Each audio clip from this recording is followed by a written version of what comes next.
मंदाणे बोंगरावर जाऊ दे ह परिसरात तहसीलदार यांच्या मार्गदर्शनाखाली मतदान जनजागृती.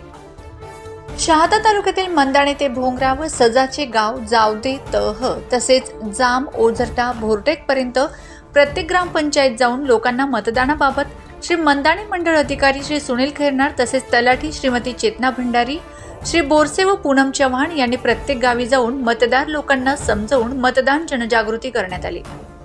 प्रश्नचिन्ह न्यूज साठी दिलीप महेरे, मंदाणे. मी गोंधळ होऊच नाही का निवडणूक आयोगाचं ऐकलं वेळेस वोटर हेल्पलाईन ऍपवर जाऊन मतदार यादीत नाव आहे की नाही तपासून देते. तितकंच होतं या फोटो काढण्यापेक्षा या आणि साईडवर फोकस ते मध्ये आणि मतदानाच्या दिवशी कोणत्याही तक्रारीला वाव नको म्हणून वेळीच वोटर हेल्पलाईन ऍपवर मतदार यादीत आपलं नाव तपासा. त्यासोबतच मतदार नोंदणी, पत्त्यातील बदल व मतदार यादीतील तपशिलातील दुरुस्ती